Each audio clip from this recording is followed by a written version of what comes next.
교회학교 어린이들과 함께하는 시간입니다. 어서 오렴. 저희 교회에서 매 주일 예배에 초등학교 어린이들, 특별히 3학년을 초대해서 하나님의 말씀을 함께 나누고 또 축복하는 시간을 갖습니다. 넘어지지 않게 여러분 주변에 어린이들이 있으면 함께 초대해서 귀한 은혜의 시간 되시기를 바랍니다. 잘 지냈니? 명절도 잘 보내고? 그랬어? 자, 보자. 여기 목사님이 여러분들에게 뭘 하나씩 주려고 그러는데 이게 뭐지? 십자가예요. 여러분들 이거 보면 기분이 좋아요? 갖고 싶어? 그랬어? 목사님이 너 하나 줄게. 형 거 뺏지 마, 알았지? 자, 여기 우리가 십자가를 보고 이 앞에도 십자가가 있는데 저것이 옛날 로마 사람이나 혹은 유대인들에게는 저거는 어떤 거냐면 아주 흉악한 범죄자가 사형 선고를 받았을 때에 사형당하는 그러한 틀이에요. 그러니까 로마 사람들과 그리고 유대인들은 저것을 볼 때마다 어떻게 생각하느냐면 때로는 되게 무서워하고 때로는 아주 깨끗하지 못하다, 이렇게 마음속으로 불편한 마음을 갖는 사람들이 있었습니다. 그런가 하면 똑같은 시대에 예수님을 믿는 하나님의 사람들은 이 십자가를 바라볼 때 어떤 생각을 했느냐 하면 이것을 그렇게 생각하지 않고 이거는 하나님이 우리를 얼마나 많이 사랑해 주셨는지 그 사랑의 표시구나, 이렇게 생각을 했어요. 그래서 예수님을 믿는 많은 사람들이 이 십자가를 몸에 지니기도 하고 목걸이로 걸기도 하고 반지로 끼우기도 하고 그렇게 하기도 하고 또 귀걸이를 만드는 사람들도 있었지. 자, 그 이유는 뭐냐 하면 바로 하나님께서 우리를 얼마나 사랑해 주셨는지를 나타내는 이 십자가를 통해 하나님의 사랑을 기억하고 또한 우리도 그런 사랑의 사람, 믿음의 사람이 되어야 되겠다 하는 마음의 다짐을 갖기 위해서 바로 이와 같이 십자가를 가지고 있었던 거예요. 자, 그래서 저희 옛날 사도 바울은 고린도전서 1장 18절에서 뭐라고 이야기하느냐 하면 이 십자가의 도가 멸망받는 사람들에게는 미련한 것이요 하나님을 믿어서 구원함을 얻은 우리에게는 하나님의 능력이 된다, 이렇게 고백한 적이 있어요. 저는 우리가 오늘부터 사순절이 시작되어지는데 사순절이 무슨 날인지 아니? 부활주일을 앞두고 거꾸로 40일을 세, 그리고 주일날을 뺀 나머지를 사순절이라고 그래서 이 40일 동안엔 특별히 예수님의 십자가를 묵상하고 부활을 생각하고 예수님의 생애를 기억하면서 말씀을 읽고 기도하고 묵상하는 그러한 은혜의 절기를 보내게 됩니다. 자, 여러분들에게 이 하나씩 십자가를 나눠줄 터인데 여러분들이 이 십자가를 가지고 가서 오늘 선생님을 만나면 다시 한번 이 십자가의 의미를 설명해 줄 거예요. 저는 여러분들을 목에 하나하나씩 걸어줄 때마다 여러분들이 다 하나님의 사랑 안에 사는 십자가의 사람이 되기를 원하는 기도하는 마음으로 여러분들에게 하나씩 다 나눠줄 테니까 여러분들은 어떻게 한다고? 오늘 선생님에게 따라가서 이 십자가의 의미를 다시 한번 기억하고 배우며 여러분 모두가 다 십자가의 사람, 하나님의 사랑의 사람이 되기를 주님의 이름으로 축원합니다. 자, 우리 다 일어나 볼까? 우리는 서로를 위해 축복하며 찬양하겠습니다. 찬양하는 동안에 하나씩 다 걸어줄게.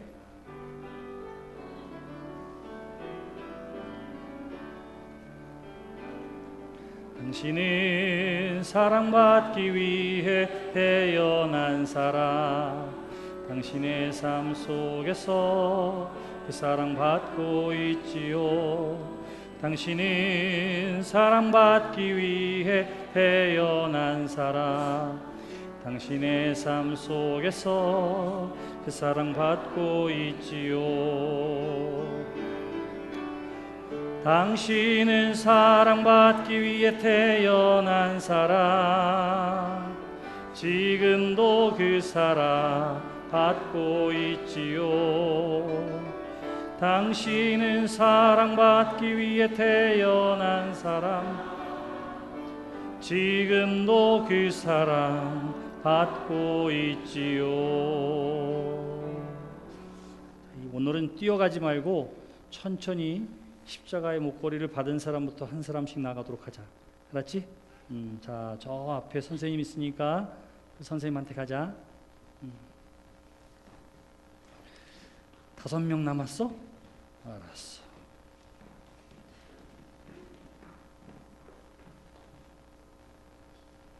채은이도 영은이도, 그 다음에 우리 다은이도,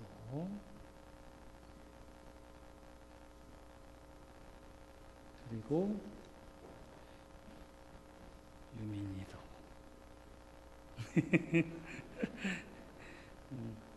우리 다영이도 엉켜있네. 모두가 다 십자가의 사람, 하나님의 사람 되기를 바랍니다. 그래, 그냥 다음 주에 만나자. 그래. 오늘 우리에게 주시는 하나님의 말씀은 누가복음 23장 34절 말씀입니다. 누가복음 23장 34절 중반부까지의 말씀을 봉독해 드리겠습니다. 이에 예수께서 이르시되 아버지 저들을 사하여 주옵소서 자기들이 하는 것을 알지 못함이니이다 하시더라. 우리는 사순절 첫 번째 주일을 맞고 있습니다. 예수 그리스도의 부활 주일로부터 시작해서 역으로 40일, 그 중에 주일을 뺀 40일을 우리가 사순절로 지키고 있습니다. 그래서 지난 수요일 2월 10일부터 사순절기가 시작되어서 오늘은 그 사순절 첫 번째 주일을 맞고 있습니다. 특별히 이 사순절 기간 동안에 저희 교회에서는 묵상집을 만들어서 예수 그리스도의 사단의 시험으로부터 시작해서 부활하시기까지의 예수님의 일생을 우리가 매일매일 성경을 통해서 함께 나누고 또 그때그때 묵상되어진 것들을 통해서 함께 기도하고 구체적인 실천의 사항들을 하나하나 해나감을 통해서 이 사순절 기간 동안에 우리의 믿음과 신앙이 더욱더 성숙하고 또 하나님 앞에 한 걸음 더 나아가는 은혜의 절기가 되어지기를 기대합니다. 부활 주일까지 모두 6번의 주일이 있게 되어지는데 저는 그 6번의 주일에 예수 그리스도께서 십자가상에서 이야기하셨던 말씀 하나하나를 함께 나누어 보려고 합니다. 그 이유는 예수님께서 십자가에 달려 돌아가실 때에 마지막 때에 우리에게 선포해 주신 7마디는 어쩌면 이 땅을 살아가는 모든 신앙인들이 꼭 기억하고 마음에 담아두어야 하며 또한 하나님 앞에 했던 예수 그리스도의 기도가 우리의 삶 가운데 이루어지고 성취되어지는 삶을 하나님께서 기대하신 줄 믿기 때문입니다. 그러므로 이 기간 동안에 예수 그리스도의 말씀을 함께 묵상하는 동안에 여러분들도 그 십자가 위에서 예수님을 만나는 귀한 역사가 있어지게 되기를 주님의 이름으로 축원합니다. 요한 웨슬리 목사님은 이미 목사였습니다. 그리고 구원에 대해서, 복음에 대해서 옥스퍼드 대학에 있는 학생들과 교수들과 함께 말씀을 나누기도 하고 가르치기도 했던 사람입니다. 그랬던 그가 미국에 선교여행을 가다가 모라비안 교도들과 더불어 배를 타고 가게 됐는데 그는 그냥 간 게 아니라 선교사로 갈 뿐만 아니라 그 배 안에 지도 목사로 그런 지위에서 배를 타고 대서양을 건너고 있을 때에 큰 풍랑을 만나게 됩니다. 웨슬리 목사님은 자기가 죽을까봐 두려워 떨고 걱정하고 염려하는데 거기 안에 있었던 모라비안 교도들이 조금 더 흔들림이 없이 마음의 평안을 가지고 찬양하며 기도하는 것을 보고는 큰 충격을 받았습니다. 아니 어떻게 이런 생명의 위협 가운데에서도 어떻게 조금 더 두려워하지 않고 저렇게 평안하게 하나님의 이름을 찬양하며 예배하며 기도할 수 있을까? 그것에 충격을 받았어요. 그리고는 도착해서 바로 이러한 일들이 어떻게 가능한지, 어떻게 그런 믿음과 신앙을 가질 수 있는지 모라비안 교도를 가르치는 선생이 가서 물어봤어요. 그랬더니 그가 다른 말 하지 않고 이렇게 물었습니다. 웨슬리 목사님, 당신은 예수님을 만났습니까? 이렇게 물었어요.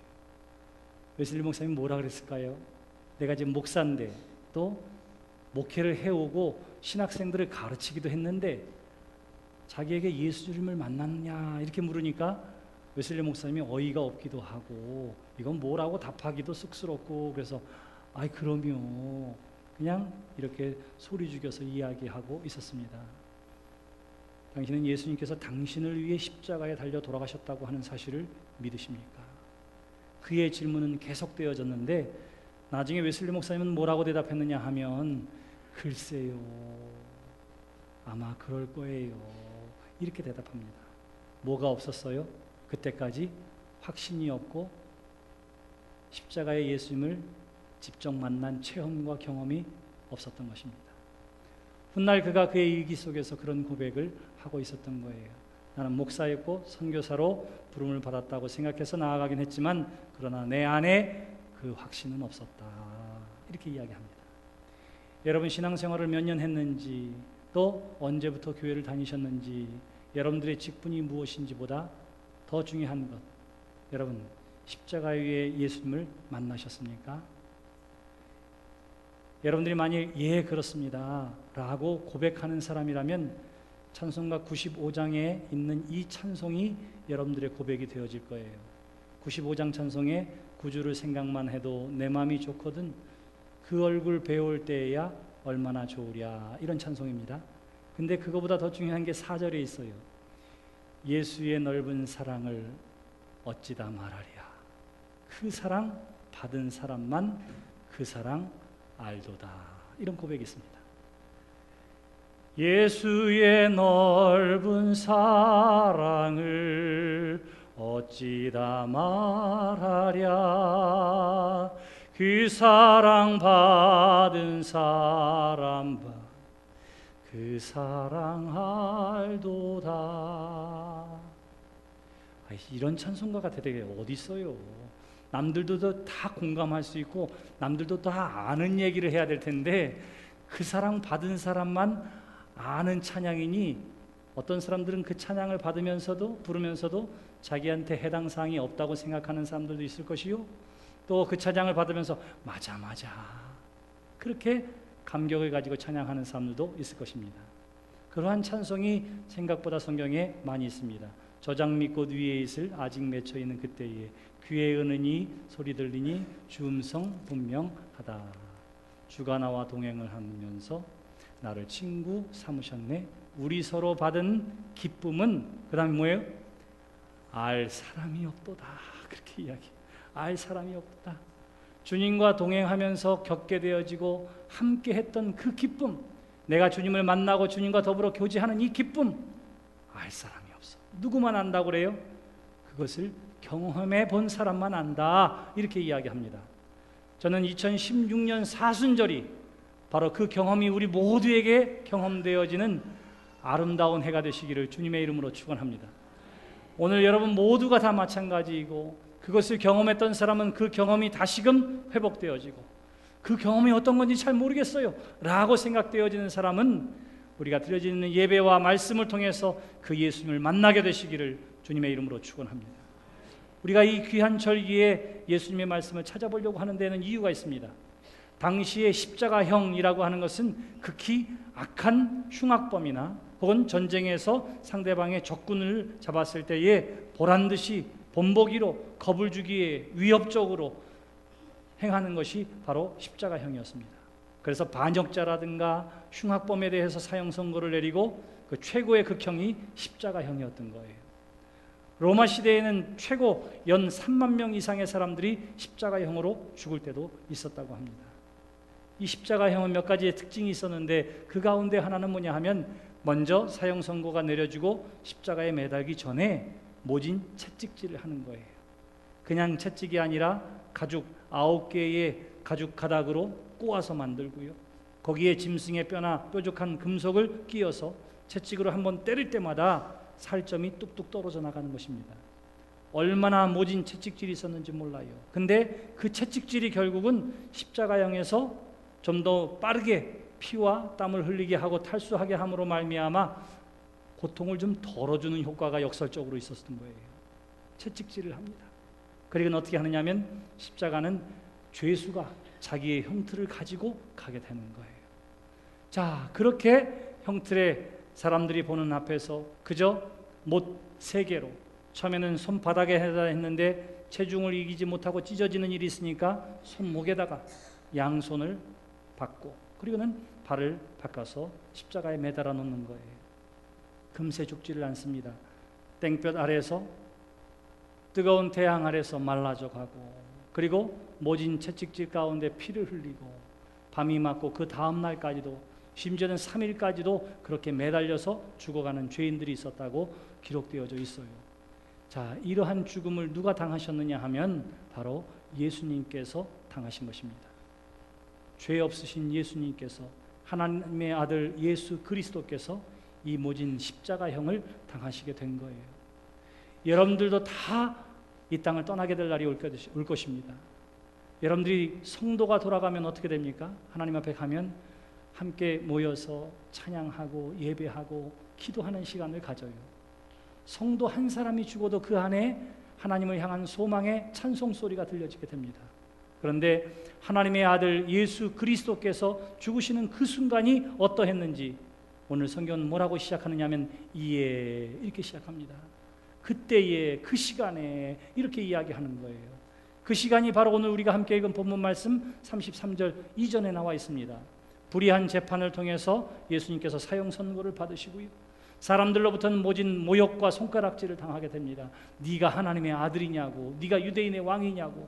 그리고는 금관 대신 가시관을 머리에 푹 박아 씌우고는 갈대로 툭툭 때리면서 네가 유대인의 왕이냐고 놀리고 손가락질합니다.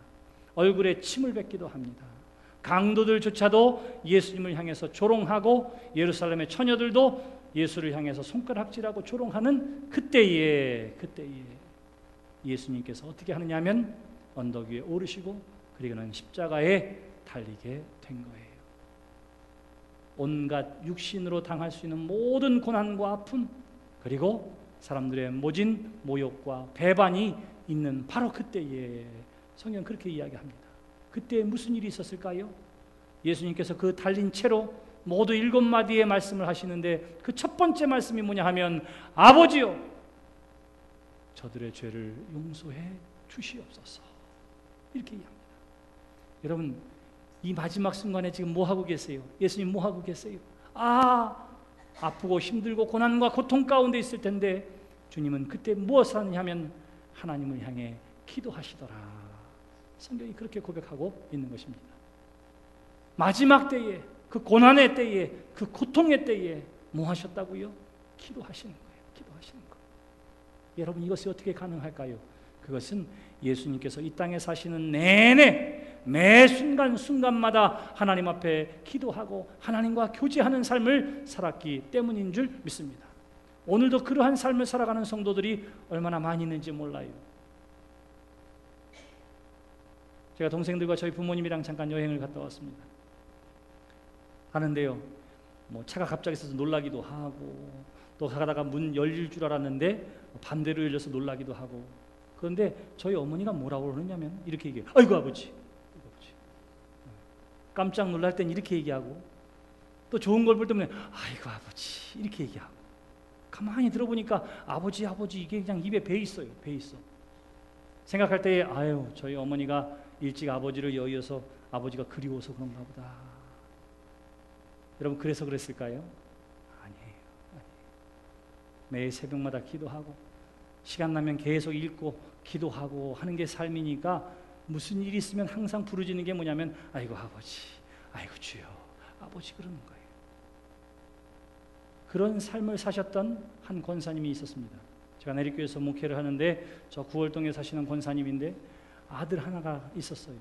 근데 아들 하나가 장애를 가지고 있어서 이 권사님의 간절한 기도의 제목이 뭐냐면 하나님, 나는 이거 하나밖에 없습니다. 우리 아들 구원해 주시고요, 내가 우리 아들보다 하루만 더 오래 살게 해주세요. 이렇게 기도했었어요. 이렇게. 그러던 어느 날 권사님이 감기가 들고 좀 약하다, 힘들다, 피곤하고 어렵다, 이런 얘기를 들었어요. 그러신가 보다. 워낙 강건하시니까요. 늘 기도하시는 분이니까. 근데 아무래도 이상한 것 같다고. 그리고 연락이 왔어요. 그래서 권사님들과 장로님들과 함께 예배를 드리러 갔습니다. 그랬더니 어떻게 되면 똑바로 누우셔가지고는, 그리고는 숨이 깊이 몰아쉬고 계셨어요. 임종 예배를 위해 목사를 부른 거였어요. 함께 모인 권사님들이랑 장로님들이 모여서 찬송하기 시작했습니다. 하늘 가는 발길이 내 앞에 있으니. 찬송을 서너고 이렇게 부르고 있는데 이 권사님의 82세 된 얼굴이 어떻게 되느냐 하면 정말로 얼굴이 주름 하나 없이 쫙 하얗게 피는 거예요. 환하게 변하는 거예요. 그리고는 이렇게 누워있는 상태에서 하늘을 향해 눈을 뜨고는 손을 이렇게 올리면서 아버지, 이렇게 부르는 거예요. 아버지. 그리고는 그렇게 부른 그 부름과 숨이 마지막 숨이었습니다. 그리고는 그렇게 하늘나라의 부름을 받는 거예요. 놀라운 것은 저를 비롯해서 거기 있는 모든 사람들이 찬양하고 임종을 지켜보던 모든 사람들이 얼마나 큰 은혜를 받았는지 몰라요.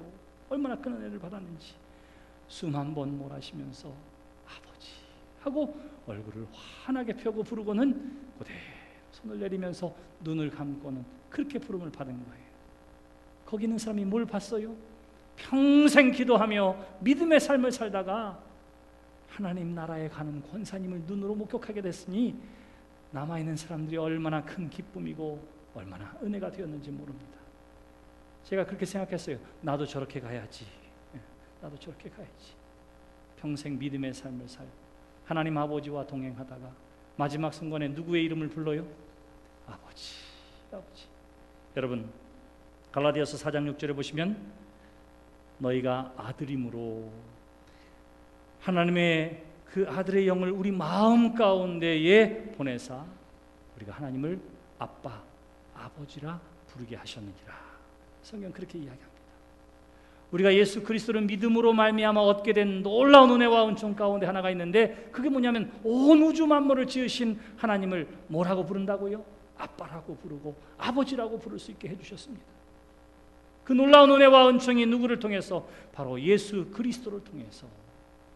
그리고는 그 예수 그리스도께서도 평상시에 기도의 삶을 살았던 그것처럼 육신적인 최악의 고난 가운데에 제일 먼저 기도하고 있는 것입니다.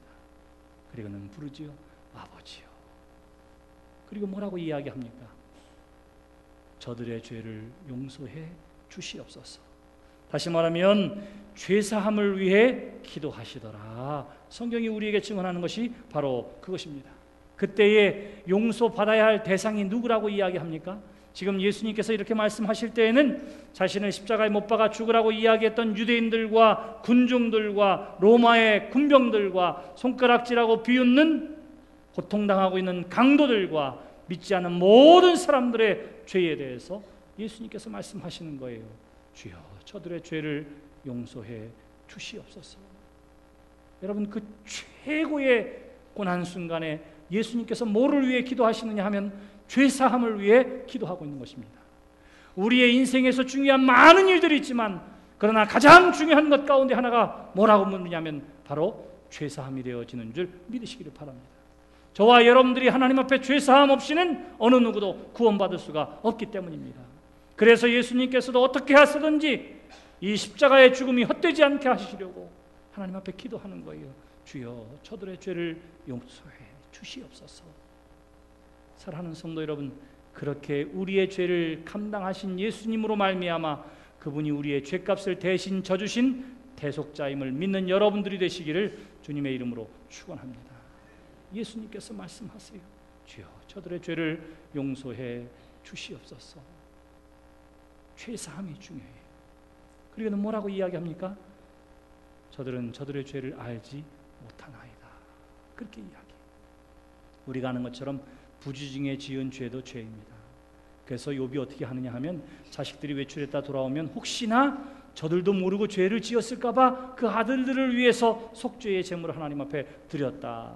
성경은 그렇게 이야기하는 거예요. 지금 이 자리에 나와 있는 사람들은, 예수님의 십자가 아래에 있는 사람들은, 로마의 군병들은 명령대로 했던 사람들이고요, 유대인들은 자기가 기대했던 예수님이 아니었기 때문에 그를 십자가에 못 박으라고 이야기했던 것이고요, 군중들은 아무 생각 없이 사람들이 휩쓸려가지고 예수를 십자가에 못 박으라고 소리 지르고 있었던 것입니다. 뭐가 뭔지 아무것도 몰랐다, 이렇게 이야기할 수 있어요. 근데 예수님께서 뭐라고 말씀하시지요? 주여 저들의 죄를 용서해 주시옵소서. 저들은 저들이 하는 것을 알지 못하나이다. 사랑하는 성도 여러분, 이 예수님의 기도가 응답받았을까요? 예수님의 이 기도가 응답받은 줄 믿습니다. 그래서 사도행전 2장부터 4장에 보시면 예수님의 사도들이 설교를 하게 되는데 밖에 나가서 바로 여러분들이 예수를 십자가에 못 박은 사람들이라고 설교하게 될 때에 하루에 한 번에 2,000명 혹은 5,000명, 3,000명이 예수 믿는 일들이 나타나게 되었다. 성경은 그렇게 이야기하는 거예요. 베드로가 설교를 잘했기 때문이 아닙니다. 하나님이 세상을 사랑하셔서 이 땅에 예수 그리스도를 보내주셨습니다. 그분이 저와 여러분들을 위해 대속물이 되어주셨습니다. 예수를 십자가에 못 박은 사람은 바로 당신들입니다. 이렇게 설교하는데 그 예수님을 영접하는 일들이 나타난 거예요. 그 이유가 뭘까요? 설교의 능력 때문이 아니라 바로 예수 그리스도께서 저들을 향하여 하나님께 간절히 기도한 이 기도가 하나님 앞에 응답받은 줄 믿으시기를 바랍니다. 저와 여러분들은 그래서 그 십자가의 예수를 만나게 되기를 주님의 이름으로 축원합니다. 2000년 전에 우리의 죄, 그 사람들의 죄를 위해 십자가에 달려 돌아가신 그 예수님이 오늘 우리에게도 구속의 은혜와 은총을 베풀어 주신 것이 분명하지요. 오늘 우리가 부른 찬송 가운데에 거기 너 있었는가 그때에 주가 십자가 위에 달릴 때 때로 우리는 떨려 거기 너 있었는가 그때에 주가 십자가 위에 달릴 때. 여러분, 이 찬송이 무엇을 이야기할까요? 예수님의 십자가의 죽음이 2000년 전에 이루어진 일이지만 그러나 오늘 이 말씀 가운데 살아보면서 예수 그리스도의 죄사함의 은혜와 은총을 받은 우리는 바로 예수님께서 주여 저들의 죄를 용서해 주시옵소서 하는 그 음성을 우리가 듣게 되어지고 그 용서를 우리가 체험하게 되어지는 줄 믿습니다. 그래서 예수 그리스도의 죄사함의 은혜와 은총은 시간과 공간을 초월하는 놀라운 능력이 우리 가운데에 있는 거예요. 예수님께서 죄사함을 위해 기도하셨습니다. 그것은 모든 죄인들의 죄를 용서하기 위함이기도 하고 또 하나는 저와 여러분들이 이 땅에 살아가는 동안에 어떠한 삶을 살라고 용서의 삶을 살라고 예수님께서 우리에게 보여주시고 나타내 보여주신 바 된 줄 믿습니다. 그러므로 사랑하는 성도 여러분, 용서함 받은 우리 또한 용서하는 하나님의 사람들이 되시기를 주님의 이름으로 축원합니다. 죄사함과 용서가 먼저예요. 왜냐하면 예수님께서도 마태복음 5장 23절과 24절에 보시면 너희 중에 누구든지 재물을 드리다가 형제에게 원망받을 만한 일이 생각나거든 재물을 제단에 두고 먼저 가서 화해하고 그리고 와서 예배하라. 예수님께서 이렇게 말씀하세요. 아니, 예배 드리는 것이 얼마나 중요한데 형제한테 원망 들을 만한 일이 있거든 먼저 화해하고 와서 예배 드리라고 하는 걸까요? 예배는 죄로 단절되어졌던 우리가 하나님과 화해되어짐을 기념하고 감사하는 것입니다. 그리고는 사람들과 더불어 화평케 하는 것이 바로 예배예요. 이것이 바로 예배의 내용입니다. 그러니 그 내용이 없다면 형식도 아무것도 아닌 것이지요. 그래서 우리에게 예수님께서 예배의 삶을 살아라, 용서하고 화해하는 삶을 살아라, 그래야 진정한 예배자가 될 수 있다. 예수님께서 우리에게 그렇게 가르쳐주고 있는 것입니다. 그러므로 사랑하는 성도 여러분, 오늘 이 예수님의 기도 앞에서 우리가 함께 몇 가지를 점검해 보시기를 바랍니다.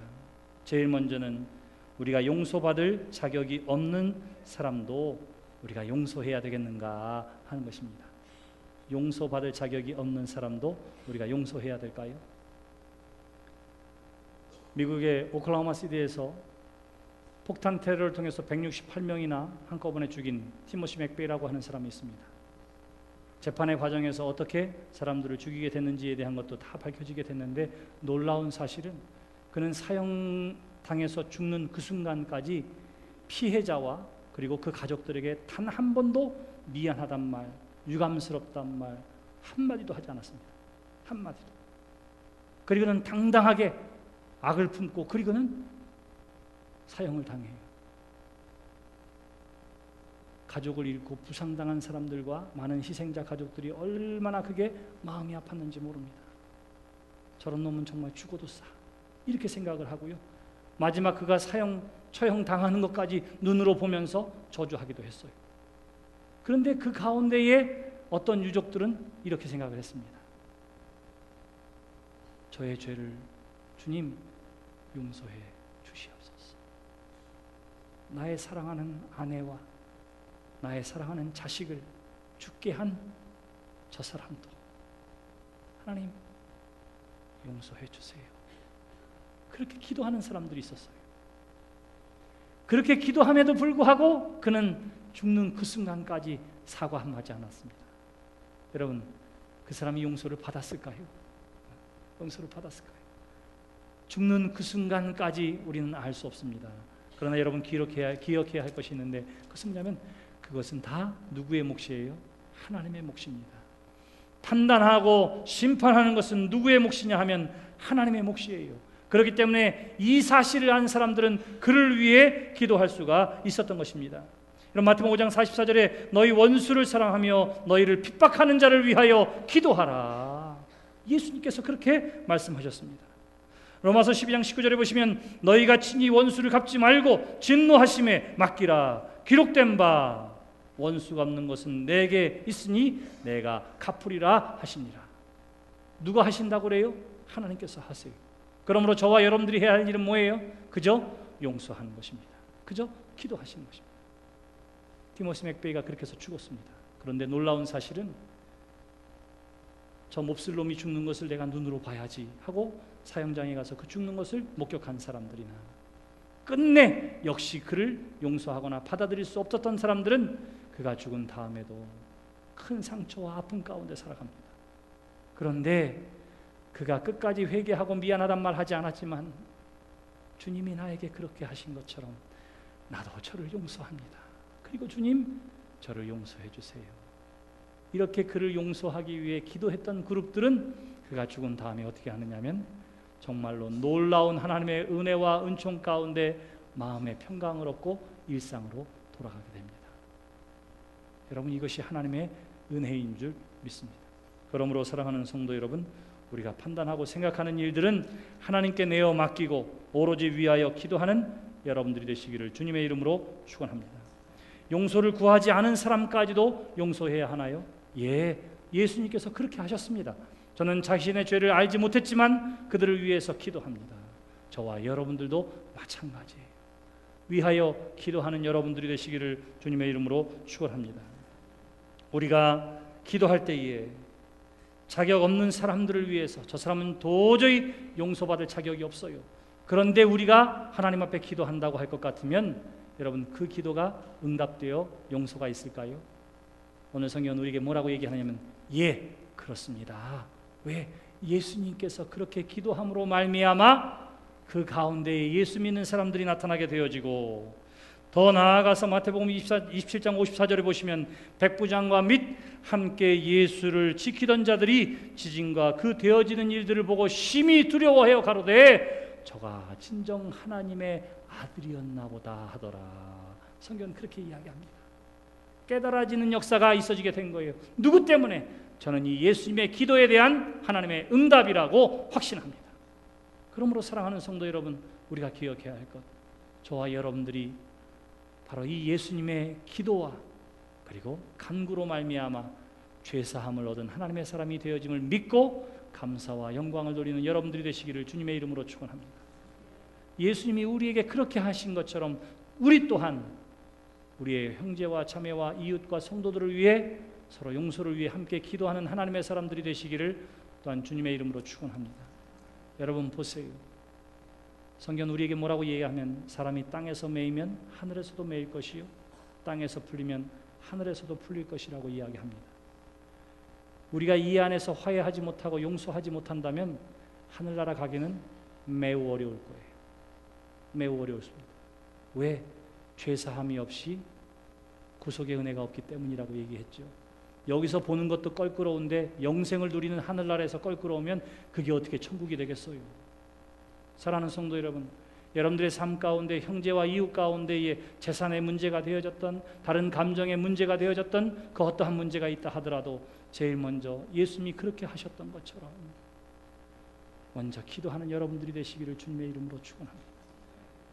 하나님, 나도 하나님을 아버지라 부르며 예수님이 나를 용서해 주신 것처럼 나도 기도하오니 용서해 주시고 내 마음을 풀어 주시옵소서. 바로 이 용서의 은혜와 은총을 통해서 화해의 감격을 누리는 여러분들이 될 줄 믿습니다. 왜냐하면 예수님께서 이미 저와 여러분들을 위해 기도해 주셨기 때문이요, 하늘에 오르사 하나님 보좌 우편에서 끊임없이 우리를 위해 간구하시기 때문이요, 그것도 모자라 보혜사 성령을 우리 가운데 보내주셔서 우리를 위하여 친히 말할 수 없는 탄식으로 우리를 위해 기도해 주시기 때문에 성부와 성자와 성령의 은혜와 은총으로 말미암아 용서함 받은 우리 그리고 용서하는 삶을 사는 하나님의 사람 되어지는 줄 믿습니다. 그 은혜와 감격이 우리 가운데에 넘쳐나게 되기를 주님의 이름으로 축원합니다. 기도합시다.